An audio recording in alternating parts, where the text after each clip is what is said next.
Well, hello there, tankers of the Blitz universe. I'm Flossie, and today I will be reviewing the Glass Cannon, the Object 140.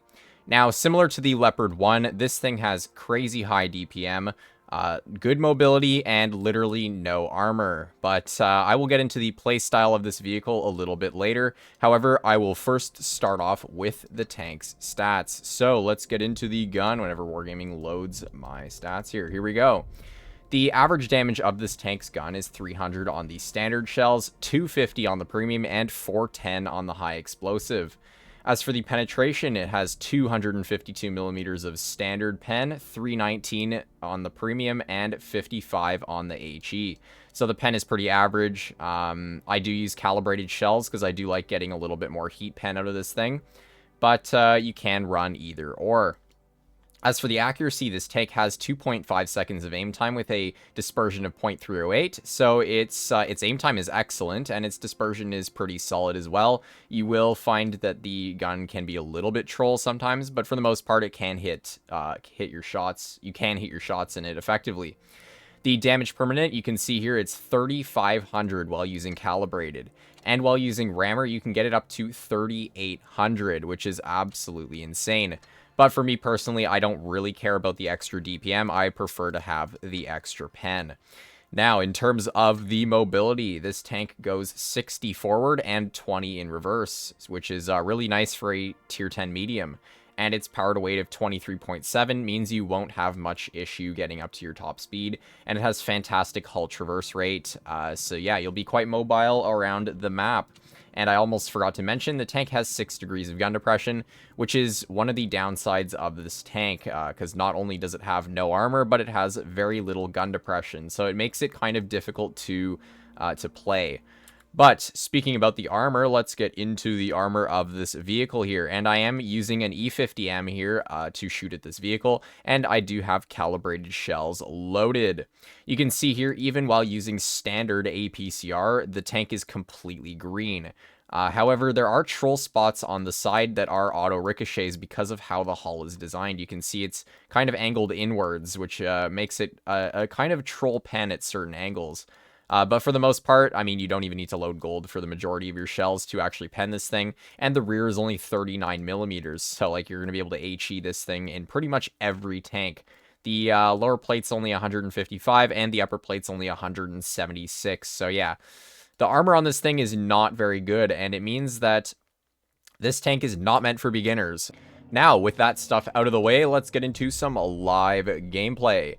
So how do you want to play the 140? Well, as I'm about to show you, you want to play it more or less like a light tank, which means you are going to want to flank a ton in this tank, and you're not really going to want to brawl with enemy mediums because that just won't end for you. You have no armor, so you really want to be careful with how much you are playing aggressive.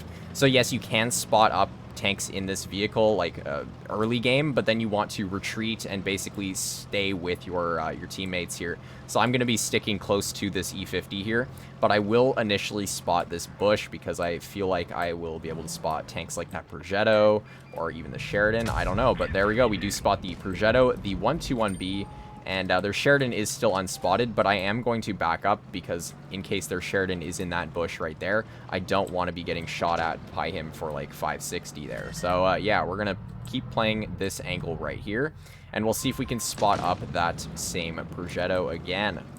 Now, I don't know where their 121B is headed, and wow, we do actually get blind shotted by the Progetto, which is very interesting. So yeah, their 121B did in fact make his way on over to where the E50 is, and he's kind of just countering him right now, which is it's a little bit interesting, but I still have not seen their Sheridan anywhere. And there he is. He's in mid. Wow, good job, Sheridan. You are not playing with your team, and that's going to basically screw your mediums over. But yeah, it's good for us. I mean, we can start farming out this 121B in the side here, and there's not a whole lot you can do about it. So I'm going to pop my adrenaline here just so I can get another couple of shells out. Oh boy, that guy just got rammed for a ton of damage, and we do pick up the kill on the WZ-121B. Now, we're going to be shooting at this Sheridan here, and we're already at 1300 damage, which is quite solid, but I am not going to peek that again because the Sheridan is obviously still staring there. Unfortunately, we shoot the Yag on our team instead of the Sheridan, but it's okay, and we do not pen the 183's track, which is very annoying, but I will make my way on over to behind where these TDs are with this E50M right here. I'm hoping that he's going to take either shots or the attention of players like this Yag, so then I'm not the one dealing with him later on. Let's see here. Can I get behind the Yag? Yes, in fact, we do. Because, yeah, basically our E50M is just taking all of the attention of these two TDs here, which is quite good for us here, and we're going to be able to kill... Maybe not. Never mind. We're not going to be able to kill the 183, but I mean, that was just a complete and utter steamroll. They're Sheridan pretty much through medium side because he went mid instead, so yeah, don't do that in a Sheridan. But yeah, you can see there, I mean, we didn't do a crazy amount of damage either, but we did stick with our medium at the end there, and we were able to get out, yeah, a little bit of damage. We didn't do a whole lot, but it is what it is, and we do have 3 games in this tank, so I will be able to hopefully do a bit more damage in this next battle.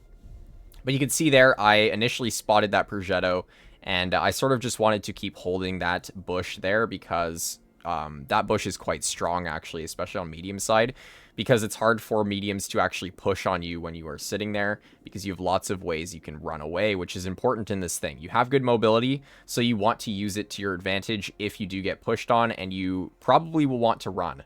Because, yeah, again, brawling in this tank is not very fun.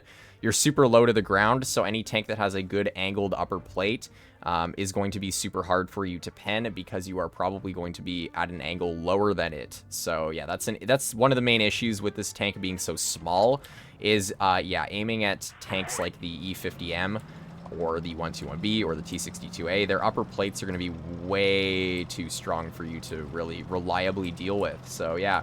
Anyways... We're on this map. I can't remember the name of the map here. I don't know. My brain is absolutely destroyed right now. But anyways, we are... Oh, wait, Himmelsdorf. Right, that's it. So, anyways, we're going to get a shell into the Sheridan and the Scent. So that's good. We're already at 600 damage. And again, I'm playing this tank like a light tank. So I am just spotting up this side of the map. And I will keep sitting here until I see more of their teammates. So yes, we do in fact see their Concept 1B playing extremely aggressive on heavy side. And we do, wow, that's a nice shell into the Sheridan there. The Sheridan's only at 400 health, and you can see the nice DPM of this tank working like a charm. We're able to get so many shells out in the time that he was only able to shoot once, basically. But anyways, now we have a Yag on our side, which is very interesting, and I don't really know what he's doing. But, yeah, we'll see if he shoots at our VK. There we go. He does shoot at the VK. And we're going to try and permatrack him because he does, of course, have tungsten and adrenaline on. So that means that, yeah, he's basically screwed.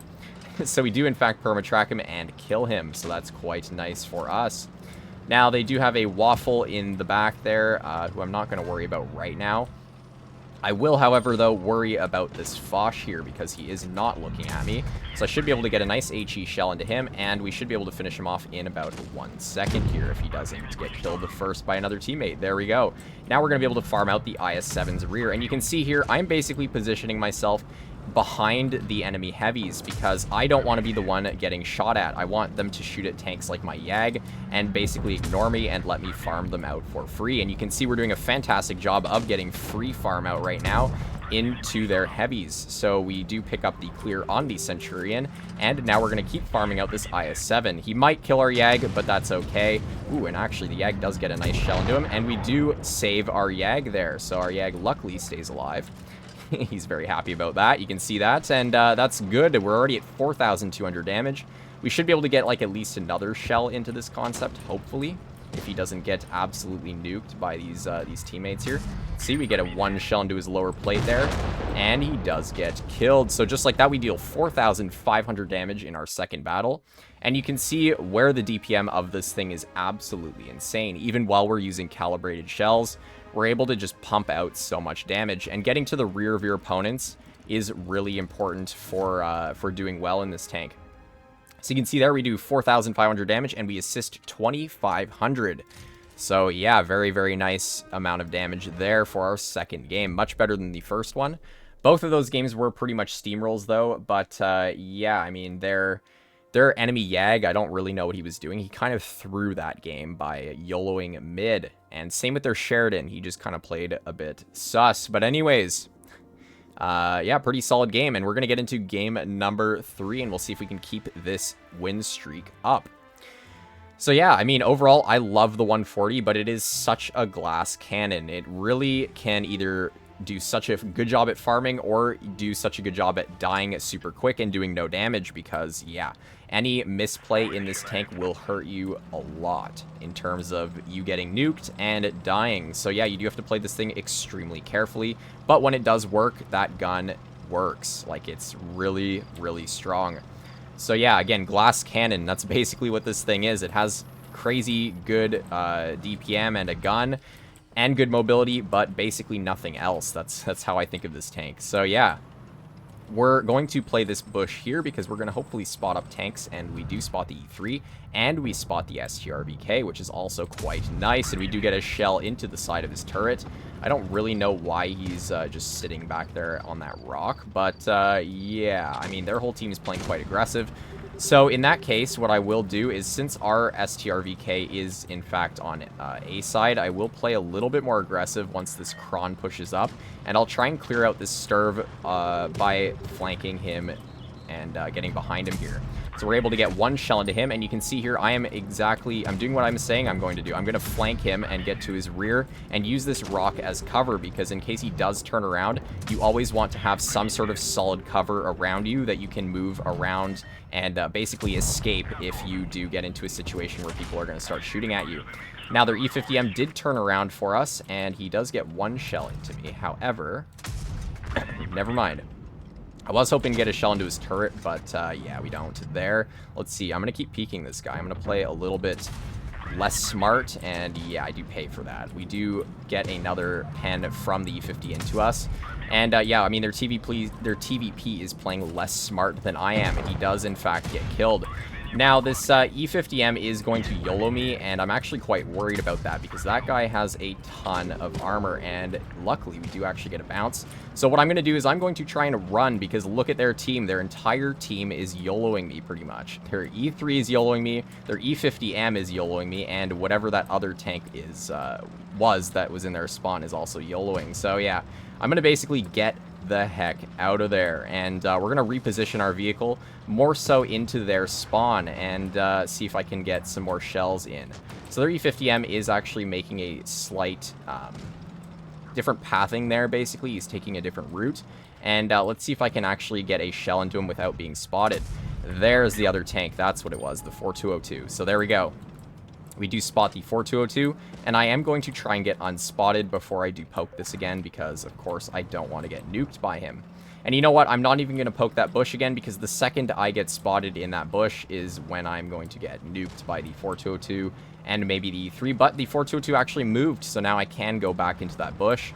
And let's see what I can do here. I'm going to get a shell, hopefully into the E3's lower plate. There we go. Over 3,000 damage now. The E3 does shoot, which is a mistake from him, because now we can just farm him out, so that's quite good. And we're still not spotted, so using bushes to your advantage is really helpful in this tank, because, yeah, you do basically want to wait until the enemy team, like, shoots, and then you want to poke and get some damage in. So there we go. We're going to get another shell into the E3, and hopefully we can get the kill shot in. Beautiful.